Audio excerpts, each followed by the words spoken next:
Good morning students. आज हम एक बहुत ही इम्पॉर्टेंट टॉपिक से शुरुआत कर रहे हैं जो कि आपके बोर्ड एग्जाम्स के लिए, नीट एग्जाम्स के लिए मोस्ट इम्पॉर्टेंट टॉपिक है, दैट इज जेनेटिक डिसऑर्डर्स। ठीक है, वेरी वेरी इंपॉर्टेंट टॉपिक है, आपको ध्यान से इसको रिवाइज करना है। इसके बाद आपका एक ही टॉपिक और बचेगा, पेडिग्री एनालिसिस। मतलब विद इन दिस वीक आपका ये चैप्टर खत्म हो जाएगा। 5-6 लेक्चर में आपका ये चैप्टर खत्म हो जाएगा। उसके बाद हम क्वेश्चंस की प्रैक्टिस करेंगे और क्वेश्चंस में आपको अच्छे से समझ भी आ जाएगा प्रीवियस ईयर के, जब हम क्वेश्चंस करेंगे कि जेनेटिक डिसऑर्डर कितना इंपॉर्टेंट है एग्जाम्स के लिए, वो आपको बहुत अच्छे से क्लियर हो जाएगा। तो ध्यान से सुनना, बहुत चीजें इसमें इंपॉर्टेंट है, बहुत सारे क्वेश्चंस इसके ऊपर आए हैं, हर लाइन की इंपॉर्टेंट है, हर लाइन पे क्वेश्चन बनते हैं। तो देखो बेटा, सबसे पहले आता है कि जेनेटिक डिसऑर्डर होता क्या है। तो जेनेटिक डिसऑर्डर हम उन डिसऑर्डर्स को कहते हैं which are caused by genetic mechanism.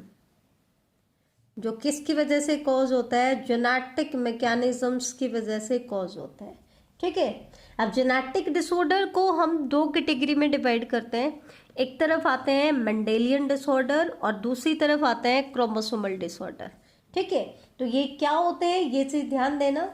सबसे पहली चीज तो आप ध्यान रहे कि मेंडेलियन डिसऑर्डर्स जो होते हैं वो डोमिनेंट भी हो सकते हैं और रिसेसिव भी हो सकते हैं। कुछ मेंडेलियन डिसऑर्डर ऐसे होते हैं जो डोमिनेंट है और कुछ ऐसे हैं जो रिसेसिव हैं। लेकिन क्रोमोसोमल डिसऑर्डर्स जो होते हैं दे आर ऑलवेज डोमिनेंट। और डोमिनेंट और रिसेसिव का कि जो कॉन्सेप्ट है वो हम ऑलरेडी स्टडी कर चुके हैं कि इन डिसऑर्डर्स के लिए जो भी एलील होगा, अगर ये ट्रेट डोमिनेंट होगा तो वो अपने आप को होमोजाइगस कंडीशन में भी अपना एक्सप्रेशन देगा और हेट्रोजाइगस में भी। होमोजाइगस तो अपना एक्सप्रेशन हमेशा देता है, चाहे डिजीज डोमिनेंट हो या रिसेसिव हो। लेकिन हेट्रोजाइगस कंडीशन में अपना एक्सप्रेशन सिर्फ कौन सा एलील देगा? जो डोमिनेंट होगा। ठीक है, तो यहाँ पे डोमिनेंट अगर आपका डिसीज है तो अगर कोई इंडिविजुअल उस ट्रेट के लिए हेट्रोजाइगस भी है तो भी उसमें वो डिजीज होगा। ठीक है, तो क्रोमोसोमल डिसऑर्डर ऑलवेज डोमिनेंट होते हैं, जबकि मेंडेलियन डिसऑर्डर्स जो होते हैं वो डोमिनेंट भी हो सकते हैं और रिसेसिव भी हो सकते हैं। दूसरा आता है कि कॉज क्या है, कारण क्या है, मेंडेलियन डिसऑर्डर क्यों होते हैं, क्रोमोसोमल डिसऑर्डर क्यों होते हैं। तो ये मेंडेलियन डिसऑर्डर तो होता है ड्यू टू अल्ट्रेशन। अल्ट्रेशन मतलब चेंज। चेंज मीन्स हम ये भी कह सकते हैं म्यूटेशन। तो ड्यू टू अल्ट्रेशन और mutation in a single gene. आपको पता है जीन कहाँ पे लोकेटेड है? क्रोमोसोम में के ऊपर लोकेटेड है। ठीक है, हमने जीन को क्रोमोसोम्स पे दिखाया था। क्रोमोसोम पे लोकस होता है एक स्पेसिफिक, जहां पे आपके जीन लोकेटेड होते हैं। तो अगर म्यूटेशन हो या अल्ट्रेशन हो एक सिंगल जीन में, तो उससे जो कंडीशन आती है, उससे जो डिसऑर्डर्स आते हैं वो तो क्या कहलाते हैं? Mendelian disorder. ठीक है, लेकिन अगर चेंज आए क्रोमोसोम में, मतलब या तो एब्सेंस, कोई क्रोमोसोम एब्सेंट हो जाए, या फिर एक्सेस, किसी क्रोमोसोम का नंबर एक्सेस में हो जाए, या फिर एबनॉर्मल अरेंजमेंट हो जाए। जरूरी नहीं है कि नंबर इंक्रीज या डिक्रीज हो, एबनॉर्मल अरेंजमेंट भी हो सकती है। तो अगर चेंज आ रहा है किसी पर्टिकुलर क्रोमोसोम में, वन और मोर क्रोमोसोम, एक या एक से ज्यादा क्रोमोसोम्स में भी हो सकता है, तो उसकी वजह से जो डिसऑर्डर्स होते हैं they are called chromosomal disorder. और अगर डिसऑर्डर का कॉज किसी सिंगल जीन में चेंज की वजह से होता है, म्यूटेशन की वजह से होता है, तो वो डिसऑर्डर क्या कहलाता है? मेंडेलियन डिसऑर्डर कहलाते हैं। ठीक है, नेक्स्ट इनके अंदर डिफरेंस क्या आता है कि मेंडेलियन डिसऑर्डर का, तो अगर हमें पैटर्न ऑफ इनहेरिटेंस स्टडी करना हो कि प्रोजेनी में किस पैटर्न में इनहेरिट हो रहे हैं, अगर उसके बारे में हमें स्टडी करना हो तो it can be traced in a family, can be traced in a family by the pedigree analysis, by the pedigree analysis। बेटा पेडिग्री एनालिसिस एक मेथड है किसी भी जीन का इनहेरिटेंस पैटर्न स्टडी करने के लिए वुमेन के केस में। अब आप कहोगे कि मेंडेलियन इनहेरिटेंस को क्यों यूज नहीं किया यहाँ पे? बेटा मेंडल ने तो कंट्रोल्ड क्रॉसेस कराई थी, जैसे कि F1 जनरेशन आई तो एक ही पेरेंट्स की जो प्रोजेनी है उनकी आपस में मेटिंग करा दी। लेकिन क्या ऐसा वुमेन में होता है? नहीं होता। ठीक है, क्या भाई बहनों के बीच में मैरिज होती है? नहीं होती है। ठीक है, तो ये चीज पॉसिबल नहीं है वुमेन के केस में। ठीक है, प्लांट्स में तो उसने करा दिया, लेकिन वुमेन के केस में ये पॉसिबल नहीं होता है। तो ऐसा उस इनहेरिटेंस पैटर्न से हम उनके इनहेरिटेंस को स्टडी नहीं कर सकते हैं। तो हमें कोई और मेथड चाहिए था वुमेन के केस में, ताकि हम ये पता पाए कि इनकी आने वाले जनरेशन्स में यह ट्रेट कैसे इनहेरिट होता है, या इनके एंसेस्टर्स में क्या कंडीशंस रही होंगी। तो उसका इनहेरिटेंस पैटर्न हमें स्टडी करना है एक फैमिली के अंदर। तो उसको हम ट्रेस किसकी हेल्प से कर लेते हैं? Pedigree analysis. ये क्या होता है ये हम आगे डिस्कस करेंगे। ठीक है, लेकिन क्रोमोसोमल डिसऑर्डर्स का जो इनहेरिटेंस पैटर्न है, इसको स्टडी करने के लिए हम पेडिग्री एनालिसिस यूज नहीं कर सकते हैं। अब क्वेश्चन आया कि जब हम पेडिग्री एनालिसिस यूज नहीं कर सकते हैं तो फिर क्रोमोसोमल डिसऑर्डर्स को ट्रेस कैसे किया गया जाए? तो they can be easily studied by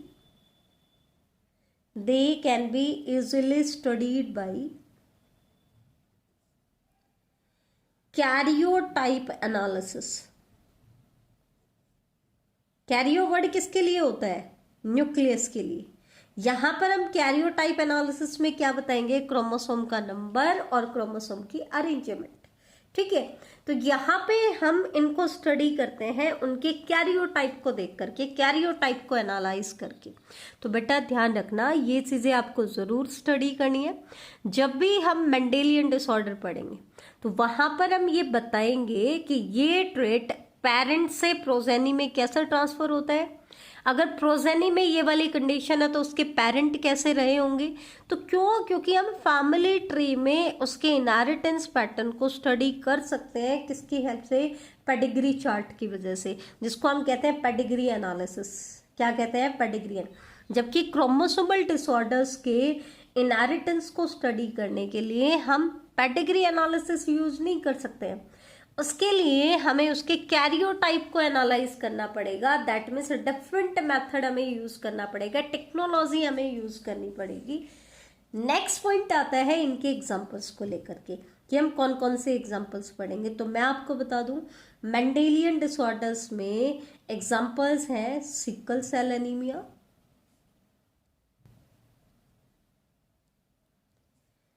haemophilia,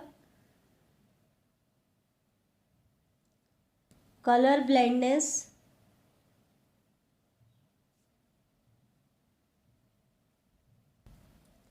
phenyl ketone urea,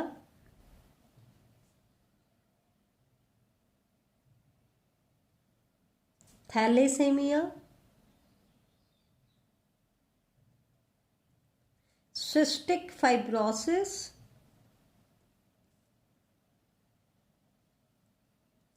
and myotonic dystrophy. ये मैं आपको सारे के सारे एनसीईआरटी के एग्जाम्पल बता रही हूँ बेटा। कहीं ना कहीं डायग्राम में, समरी में कहीं ना कहीं ये एग्जाम्पल दिए हुए हैं। ठीक है, आगे नहीं बता रही हूँ, मैं आपको सिर्फ एनसीईआरटी के एग्जाम्पल्स बता रही हूँ, तो ध्यान से देखना। तो इनमें से एक चीज मैं आपको बता दूं कि सिकल सेल एनीमिया से लेकर के सिस्टिक फाइब्रोसिस तक, मतलब haemophilia, colour blindness, phenyl ketone urea और थैलेसीमिया और सिस्टिक फाइब्रोसिस, ये सारे डिसऑर्डर तो कैसे है? रिसेसिव है। हमने क्या कहा था? मेंडेलियन डिसऑर्डर डोमिनेंट भी हो सकते हैं, रिसेसिव भी। और मायोटोनिक डिस्ट्रॉफी जो होती है बेटा, ये होता है डोमिनेंट ट्रेट। और डोमिनेंट में भी कैसा है? ये ऑटोसोमल है। रिसेसिव में हम फर्दर दो कैटेगरीज में डिवाइड करेंगे, ऑटोसोमल रिसेसिव या सेक्स लिंक्ड रिसेसिव। ठीक है, वो हम आगे डिस्कस करेंगे। ठीक है, लेकिन मेंडेलियन डिसऑर्डर दो टाइप के हैं, रिसेसिव भी और डोमिनेंट भी। ध्यान रखना, ऑटोसोमल डोमिनेंट के एग्जाम्पल आपसे पूछे तो एनसीईआरटी ने सिर्फ डायग्राम में पेडिग्री चार्ट के नीचे सिर्फ इसका नाम लिख रखा है, मायोटोनिक डिस्ट्रोफी। बाकी आपको कहीं पे भी इसका नाम नहीं मिलेगा, तो ये आपको याद रखना है। Autosomal dominant disorder, Mendelian disorder कौन सा है? Myotonic dystrophy. ठीक है। रिसेसिव डिसऑर्डर हमने बहुत सारे पढ़े, इनको हम फर्दर कैटेगराइज कर लेंगे, जैसे कि हीमोफीलिया और कलर ब्लाइंडनेस, ये कैसे हैं? सेक्स लिंक्ड रिसेसिव है। सिकल सेल एनीमिया, थैलेसेमिया और आपका फिनाइल कीटोन्यूरिया, ये कैसे हैं? ऑटोसोमल रिसेसिव है। तो ये हम आगे डिस्कस करेंगे। ये 5 डिसऑर्डर आपकी कंप्लीट डिटेल में है मेंडेलियन डिसऑर्डर्स में, बहुत इंपॉर्टेंट है। इसी तरीके से क्रोमोसोमल डिसऑर्डर के एग्जाम्पल आते हैं। पहला एग्जाम्पल है डाउन सिंड्रोम,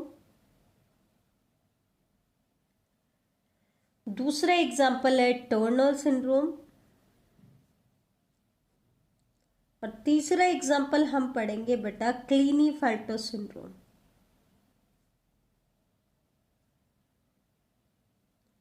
क्लीनीफेल्टर सिंड्रोम, और ये तीनों ही आपके एकेडमिक सिलेबस में है। बाकी एग्जाम्पल अभी मैं नहीं करा रही हूँ, ध्यान से देखना। तो 8 डिसऑर्डर है ये, और 8 के 8 डिसऑर्डर बहुत इंपॉर्टेंट है। ये तीनों भी बड़े इंपॉर्टेंट है, हीमोफीलिया, कलर ब्लाइंडनेस, थैलेसेमिया और सिकल सेल एनीमिया, ये चार भी बड़े इंपॉर्टेंट है। फिनाइल कीटोन यूरिया का एग्जाम्पल आपने प्लियोट्रॉपी में भी पढ़ा था, वहां पे मैंने कहा था कि इसको हम आगे डिटेल में भी स्टडी करेंगे।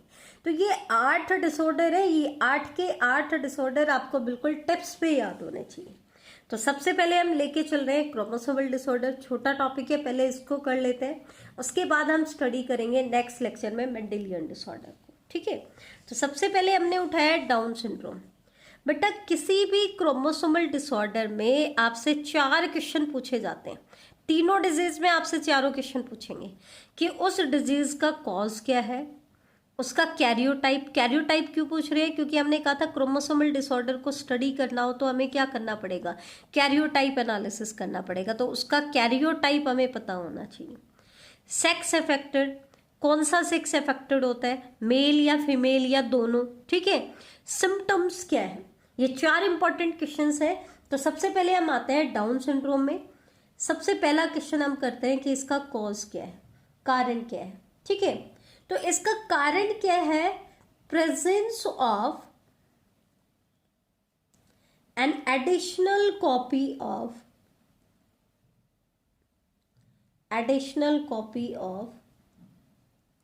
द क्रोमोसोम नंबर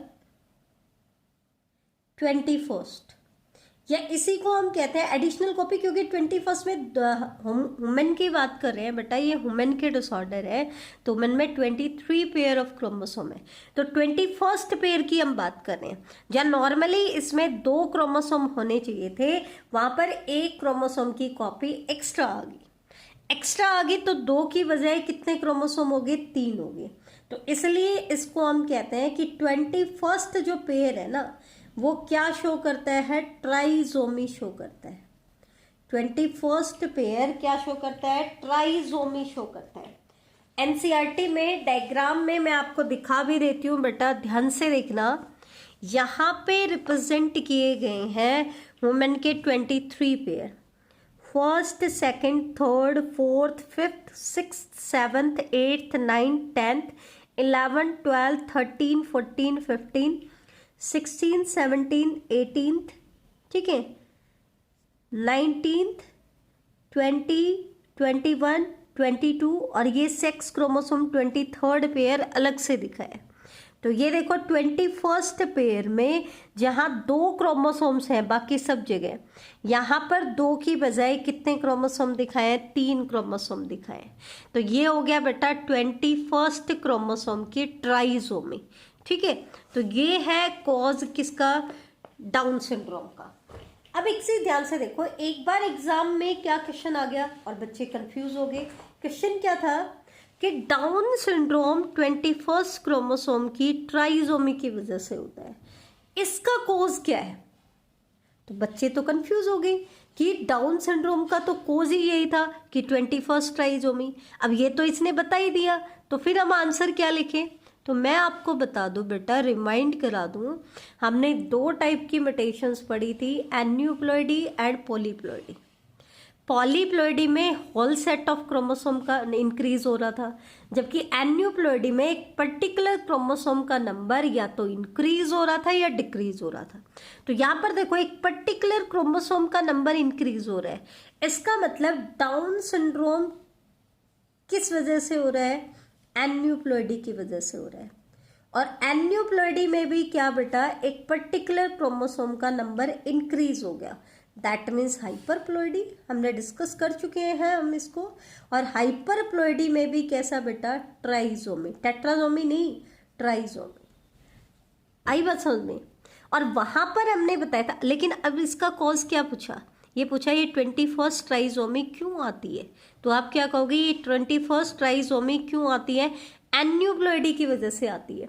और यहाँ पे आपको एन्यूप्लॉइडी का कॉज लिखना था। एन्यूप्लॉइडी का कॉज मतलब फेलियर, मतलब ऑफ सेग्रीगेशन ऑफ क्रोमेटिड, कि सेग्रीगेशन ऑफ क्रोमोसोम्स जो होना था ना, वो फेल हो गया। वो फेल हो गया तो क्या हो गया, एक पेयर के जो जहां एक गैमेट में एक क्रोमोसोम जाना था, दूसरे में एक जाना था, एक की बजाय दोनों क्रोमोसोम एक में चले गए। तो जब फर्टिलाइजेशन हुआ नॉर्मल दूसरे गैमेट के साथ, तो 2 की बजाय 3 क्रोमोसोम हो गए। ठीक है, तो ध्यान देना, अगर ऐसा क्वेश्चन आ जाता है तो आपको किसका कॉज लिखना था? एन्यूप्लॉइडी का। पहले आप बताओगे कि 21st क्रोमोसोम में ट्राइसोमी किस वजह से हो रही है, ये एक एन्यूप्लॉइडी का एग्जांपल है। और वो क्यों होती है? Due to failure of segregation of chromosomes during meiosis. ठीक है, तो ये आपका कॉज था, तो ये चीज ध्यान रखना। ठीक है, या सिंपली पूछे डाउन सिंड्रोम क्या होता है, इसका कॉज क्या है, तब तो आपको लिखना है due to, it is cause due to presence of an additional copy of the chromosome number 21, that is 21st trisomy. और ये 21st ट्राइसोमी क्यों होती है? Aneuploidy, that means due to failure of segregation of chromosomes और chromatid. ठीक है, तो ये था डाउन सिंड्रोम का कॉज। अब एक चीज सोच के देखो, कैरियोटाइप क्या होगा? अब नॉर्मली ह्यूमन में हम क्या लिखते हैं? 44 तो ऑटोसोम से लिखते हैं, प्लस में 2 सेक्स क्रोमोसोम लिखते हैं। अब सेक्स क्रोमोसोम क्या लिखेंगे? अगर फीमेल होगी तो हम लिखेंगे XX, और मेल होंगी तो हम लिखेंगे 44 प्लस XY। ऐसा ही लिखते हैं ना बेटा। अब एक चीज हमने क्या बताया था, 22 पेयर, मतलब पहले वाले 44 क्रोमोसोम तो क्या है? ऑटोसोम। अब ऑटोसोम तो हमने क्या बताया था, मेल और फीमेल दोनों में सेम होते हैं। ऑटोसोम क्या होते हैं? मेल और फीमेल में सेम होते हैं। तो अब मेल और फीमेल में सेम है तो सेक्स इफेक्टेड क्या आ जाएंगे? मेल भी और फीमेल भी। तो डाउन सिंड्रोम जो है वो मेल में भी होता है, मेल को भी अफेक्ट करता है और फीमेल को भी। अब बात आई कि इसका कैरियोटाइप कैसे लिखें। अब चेंज सेक्स क्रोमोसोम में थोड़ी ना आ रहा है, किस में चेंज आ रहा है? ऑटोसोम में। ऑटोसोम में जहां नॉर्मली 44 क्रोमोसोम होने चाहिए थे, अब कितने आ गए? 45 आ गए, और साथ में 2 क्या आ गए? सेक्स क्रोमोसोम आ गए। दैट मीन्स इसका कैरियोटाइप क्या हो गया? 47 क्रोमोसोम। कैरियोटाइप क्या हो गया इसका? 47 क्रोमोसोम। ठीक है, ऑटोसोम में चेंज आ रहा है तो हम सीधा लिख रहे हैं कि 45 प्लस सेक्स क्रोमोसोम लिख दो या 47 क्रोमोसोम लिख दो। ये हो गया बेटा इसका कैरियोटाइप। दैट मीन्स इसको हम क्या लिख सकते हैं? 2n + 1 इज इक्वल टू 47, कि 2n कंटेंट जितना था उसमें एक एडिशनल क्रोमोसोम आ गया। तो नॉर्मली 46 क्रोमोसोम की बजाय कितने क्रोमोसोम आ गए हैं? 47 क्रोमोसोम्स आ गए। तो ये हो गया बेटा इसका कैरियोटाइप। नेक्स्ट चीज क्या आती है? डाउन सिंड्रोम को डाउन सिंड्रोम क्यों कहा गया? क्योंकि it was first discovered by, इसको सबसे पहले किसने डिस्कवर किया? लैंगडन डाउन ने। लैंगडन डाउन ने कब बेटा? 1866 में। उसी के नाम पर इसको कहा गया डाउन सिंड्रोम। अब आते हैं इसका सबसे इंपॉर्टेंट पार्ट, इसके सिम्टम्स। बेटा कॉज, सेक्स अफेक्टेड, कैरियोटाइप और सिम्टम्स, इनके अलावा इसमें कोई क्वेश्चन नहीं बनता है। सिम्टम्स की अगर हम बात करें तो ध्यान रखना, इससे जो अफेक्टेड इंडिविजुअल्स होते हैं दे आर शॉर्ट स्टैचर्ड, बॉडी उनकी कैसी होती है, शॉर्ट स्टैचर्ड होती है, हट्टे कट्टे नहीं लगते हैं, छोटी बॉडी मतलब स्मॉल बॉडी के दिखाई देते हैं, शॉर्ट स्टैचर्ड होते हैं, जिनके केस में with small round head, head कैसा होगा, स्मॉल होगा और राउंड होगा। ठीक है, ये है पहला सिम्टम। दूसरा सिम्टम क्या है बेटा, फैरोड टंग, टंग कैसी होगी, फैरोड होगी। ठीक है, फैरोड टंग का मतलब होता है big and wrinkled tongue, wrinkles दिखाई देंगे, big and wrinkled tongue. Next symptom आता है पार्शियली ओपन्ड माउथ। ऐसे जो इंडिविजुअल्स हैं जो डाउन सिंड्रोम से अफेक्टेड हैं, उनके जो माउथ होता है वो हमेशा पार्शियली ओपन्ड होता है, पार्शियली ओपन्ड माउथ। नेक्स्ट इसका सिम्टम आता है palm is broad with characteristic palm crease, हथेली जो होती है वो ब्रॉड होती है विद कैरेक्टरिस्टिक पाम क्रीज, हाथों पे जो लाइनें होती हैं वो पाम क्रीज बिल्कुल क्लियरली दिखाई देती है, कैरेक्टरिस्टिक एक पर्टिकुलर टाइप की पाम क्रीज होती है। Flat back of the head, head का जो बैक होगा वो कैसा होगा, फ्लैट होगा। सामने से अगर हम देखें तो ब्रॉड फ्लैट फेस, फेस भी कैसा होता है, ब्रॉड चौड़ा चौड़ा दिखाई देता है। हेड कैसा होता है बेटा, छोटा होता है और राउंड होता है, और फेस जो है वो ब्रॉड होता है और फ्लैट होता है। ठीक है, नेक्स्ट सिम्टम्स आता है many lobes on finger tips, finger की टिप्स के ऊपर बहुत सारी लोब्स दिखाई देती हैं। ठीक है, कॉन्जेनाइटल हार्ट डिजीज हो जाते हैं,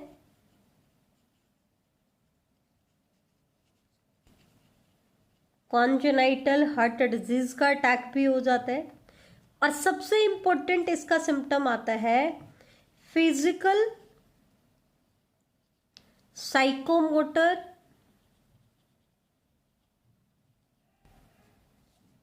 and mental development is retarded.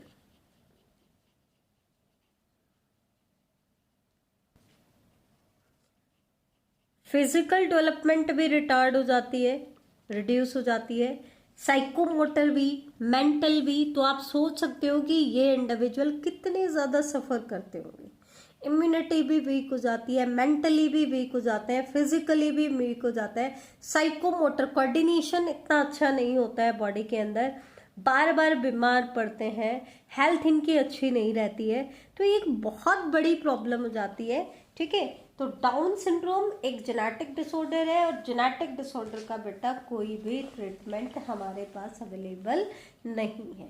ठीक है, इसका डायग्राम जो एनसीईआरटी ने दिया है वो मैं आपको दिखा देती हूँ। जैसे एक छोटा सा चाइल्ड दिखा है, ये सारे सिम्टम्स हम इंक्लूड कर चुके हैं कि फेस कैसा होगा, ब्रॉड फ्लैट फेस होगा, बैक कैसी होगी, फ्लैट बैक होगी, फिंगर टिप्स के ऊपर बहुत सारी लूप होंगी, पाम क्रीज प्रोमिनेंट होंगी, बिग एंड रिंकल्ड टंग होगी, कॉन्जेनाइटल हार्ट डिजीज होगी। तो ये सारे के सारे सिम्टम्स हम स्टडी कर चुके हैं। एक चीज ध्यान देना बेटा, ऐसे भी क्वेश्चन आ सकता है कि सिम्टम्स देकर के डिसऑर्डर का नाम पूछ लें। ऐसा डिसऑर्डर बताओ जिसमें फिजिकल, साइकोमोटर और मेंटल डेवलपमेंट रिटार्डेड होती है, तो कौन सा है, डाउन सिंड्रोम। ऐसा डिसऑर्डर बताओ जिसमें अफेक्टेड इंडिविजुअल का माउथ पार्शियली ओपन रहता है और टंग फैरोड होती है, तो वो भी कौन सा है, डाउन सिंड्रोम। तो इस तरीके से ये पैटर्न होता है क्वेश्चंस के बनने का। अब हम नेक्स्ट डिसऑर्डर कर रहे हैं क्लीनीफेल्टर सिंड्रोम। अब इसमें भी हम वही 4 क्वेश्चन करेंगे बेटा।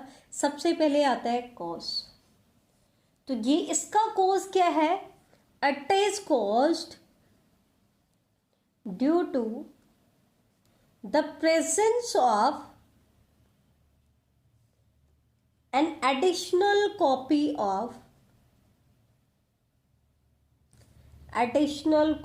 of X chromosome in human male।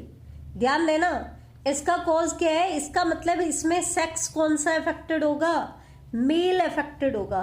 Female के केस में आपको क्लीनीफेल्टर सिंड्रोम देखने को नहीं मिलेगा, और मेल में भी सेक्स क्रोमोसोम अफेक्टेड होगा। और आपको पता है सेक्स क्रोमोसोम मेल में कौन सा होता है, एक्स वाई। तो इसमें क्या होता है, एक्स क्रोमोसोम की एक एडिशनल कॉपी आ जाती है। नॉर्मली जहां मेल में 44 प्लस एक्स वाई कंडीशन होती है, ये तो होता है नॉर्मल वे, और क्लीनीफेल्टर सिंड्रोम में 44 plus X X Y condition होती है। ये इसका कैरियोटाइप होता है, क्रोमोसोम नंबर 47 हो जाता है। लेकिन कौन से क्रोमोसोम में चेंज आता है, सेक्स क्रोमोसोम में भी क्या चेंज आता है, मेल में एक एक्स क्रोमोसोम एक्स्ट्रा आ जाता है। तो कंडीशन आपसे पूछेंगे 44 plus X X Y condition कौन से डिसऑर्डर में आती है, तो क्लीनीफेल्टर सिंड्रोम में आती है। किस में आती है, क्लीनीफेल्टर। कौन सा सेक्स अफेक्टेड होता है, मेल को अफेक्ट करता है, सिर्फ किसको अफेक्ट करता है, मेल को। ठीक है, सिम्टम्स की अगर हम बात करें तो सोच के देखो बेटा, आपको पता है एक्स क्रोमोसोम फीमेलनेस के लिए होता है, वाई क्रोमोसोम मेलनेस के लिए होता है। तो जब तक इसमें एक एक्स क्रोमोसोम था तब तक तो मेल डोमिनेट कर रहा था, लेकिन अब एक एक्स क्रोमोसोम और एक्स्ट्रा आ गया। तो लॉजिक लगा के देखो, मतलब इंडिविजुअल वाई क्रोमोसोम है तो कैसा, मेल, लेकिन एक्स क्रोमोसोम एक्स्ट्रा आ गया, तो मेल के अंदर आपको फेमिनाइन कैरेक्टर दिखाई देंगे, फीमेल के कैरेक्टर दिखाई देंगे। ठीक है, इसका मतलब ओवरऑल मस्कुलाइन डेवलपमेंट होती है। ओवरऑल कैसे डेवलपमेंट होती है, मस्कुलाइन, क्योंकि मेल है, लेकिन मेल के अंदर फेमिनाइन कैरेक्टर डेवलप हो जाते हैं। फॉर एग्जाम्पल, इसका सबसे इंपॉर्टेंट फेमिनाइन कैरेक्टर है गाइनेकोमस्टिया। कई बार बोर्ड एग्जाम्स में इसका मीनिंग ही पूछ लिया कि गाइनेकोमस्टिया क्या होता है। तो गाइनेकोमस्टिया क्या होता है, development of breast in male, development of breast in male. ठीक है, तो मेल में ब्रेस्ट की डेवलपमेंट हो जाए, जबकि ब्रेस्ट डेवलपमेंट किसका कैरेक्टर है, फीमेल का, लेकिन मेल में फीमेल के कैरेक्टर डेवलप हो रहे हैं। दूसरा, जहां पे भी बेटा, क्योंकि आपको पता है अब आप पढ़ चुके हो क्रॉसिंग ओवर करने के लिए पेयर ऑफ क्रोमोसोम चाहिए। ठीक है, काइज्मा फॉर्मेशन के लिए, लेकिन यहाँ पर 2 की बजाय 3 हो गए, तो दैट मीन्स प्रॉपर काइज्मा फॉर्मेशन नहीं हो पाती है। ठीक है, इसका मतलब इसके केस में क्या होता है बेटा, ये जो इंडिविजुअल होते हैं ये स्टेराइल होते हैं, मतलब फर्टाइल नहीं होते हैं। ठीक है, दूसरी चीज क्या है, अब आगे आप एक कॉन्सेप्ट पढ़ोगे, बार बॉडी। बार बॉडी का नंबर कितना होता है, हम कैसे निकालते हैं, जितने एक्स क्रोमोसोम है उनमें से एक माइनस कर देते हैं। तो नॉर्मली तो मेल में एक ही एक्स क्रोमोसोम होता है, तो 1 - 1 मतलब बार बॉडी क्या होती है, एब्सेंट होती है।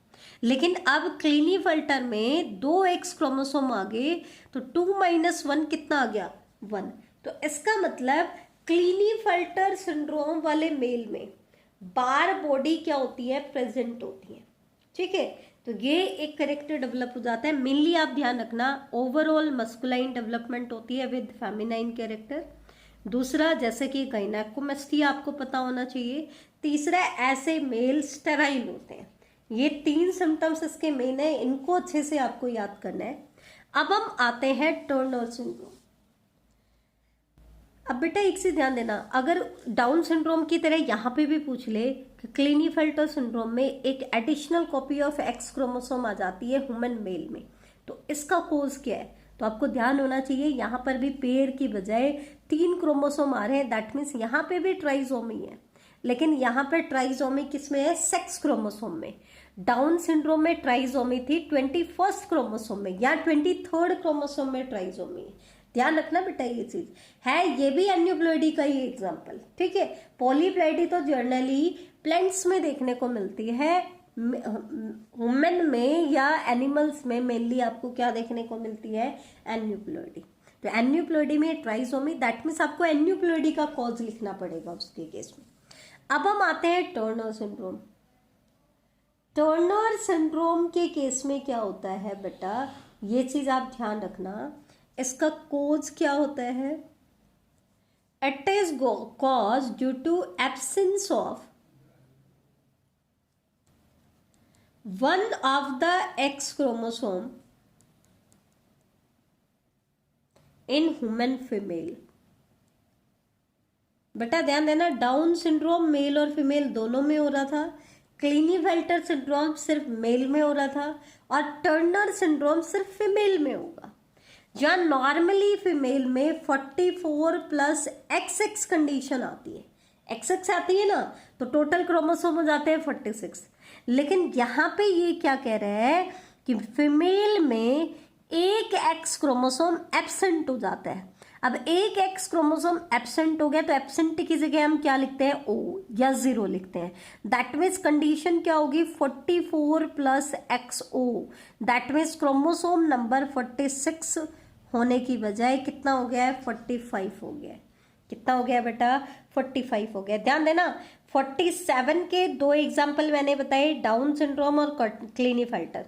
क्लीनीफेल्टर में कंडीशन आएगी 47 विद XXY, और टर्नर सिंड्रोम में कंडीशन आएगी 44 प्लस XO, या बोल देंगे 45 क्रोमोसोम है विद XO कंडीशन। तो वो कौन सा डिसऑर्डर है, टर्नर। ये तो हो गया इसका कॉज। और अगर ये पूछ ले ये क्यों होता है, तो आपको पता है यहाँ पर इस पेयर में 2 क्रोमोसोम की बजाय एक आ रहा है, तो ये मोनोजोमी का एग्जाम्पल है। तो ये भी एन्यूप्लॉइडी की ही एक टाइप है। तो यहाँ पे भी आप लिख दोगे ऐसा क्यों हो रहा है, due to failure of segregation of a chromosome. Sex affected की बात करें तो यहाँ पे सिर्फ कौन इफेक्ट हो रहा है, फीमेल इफेक्ट हो रही है। अब बात आती है सिम्टम्स की, थोड़ा सा लॉजिक लगाओगे तो आपको सिम्टम्स भी याद हो जाएंगे। देखो, फीमेल थी, फीमेलनेस के कैरेक्टर को नॉर्मल डेवलपमेंट के लिए 2 X क्रोमोसोम चाहिए थे, लेकिन अब 2 की बजाय कितने आ गए, 1 आ गया। बेटा कई बच्चे लिख देते हैं कि वहां मेल में फीमेल के कैरेक्टर आ रहे थे, तो यहाँ फीमेल में मेल के आ जाएंगे। बिल्कुल गलत है, ऐसा नहीं है। यहाँ पे Y क्रोमोसोम नहीं आया है, जबकि एक X क्रोमोसोम रिड्यूस हो गया है। ठीक है, एक X क्रोमोसोम का नंबर रिड्यूस हो गया है, कम हो गया है, एब्सेंट हो गया है। तो इससे क्या होगा, ओवरऑल डेवलपमेंट तो अभी भी फीमेल की ही रहेगी, लेकिन फीमेल अपने कैरेक्टर को कंप्लीटली एक्सप्रेस नहीं कर पाएगी। That means under developed feminine character, under developed feminine character. Feminine character क्या हो जाते हैं, अंडर डेवलप्ड हो जाते हैं, प्रॉपरली डेवलप नहीं होते हैं। इसलिए ऐसी फीमेल कैसी होती हैं, स्टेराइल। क्लीनीफेल्टर में वो मेल भी स्टेराइल थे, यहाँ पर फीमेल भी क्या है बेटा, स्टेराइल है।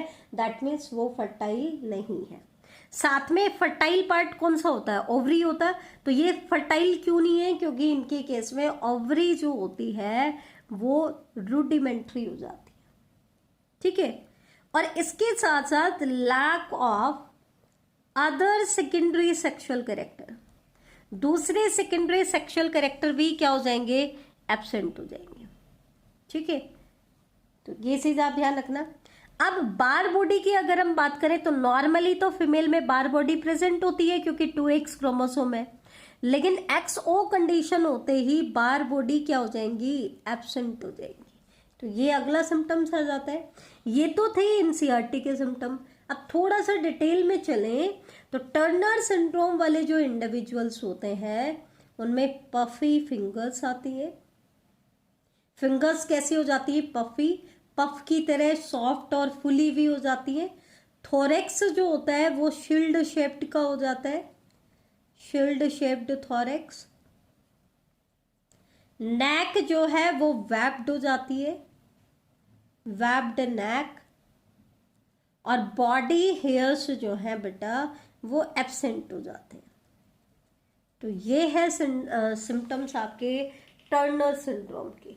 ठीक है, तो एक चीज ध्यान रखना, डाउन सिंड्रोम का कॉज क्या है, 21st ट्राइसोमी। तो वो मेल और फीमेल दोनों में होता है, उसमें 2n+1 = 47। ठीक है, क्लीनीफेल्टर सिंड्रोम का कॉज होता है presence of an additional copy of X chromosome in male, तो मेल में कंडीशन हो जाएगी 44 प्लस XXY, तो ये सिर्फ मेल को अफेक्ट करता है। और टर्नर सिंड्रोम में absence of an X chromosome in human female, तो कंडीशन हो जाएगी ह्यूमन फीमेल में 44 प्लस XO। तो ये आज का टॉपिक था, बहुत इंपॉर्टेंट टॉपिक है। कम से कम बेटा इस वीडियो को 2 बार सुनना और साथ के साथ इन सिम्टम्स को याद करना। क्वेश्चंस बहुत इंपॉर्टेंट है, हर बार पेपर में आ रहे हैं। लगभग आप प्रीवियस ईयर के पेपर उठा के देखोगे तो आपको 70% से भी ज्यादा डिसऑर्डर पे क्वेश्चंस मिले। थैंक यू बेटा।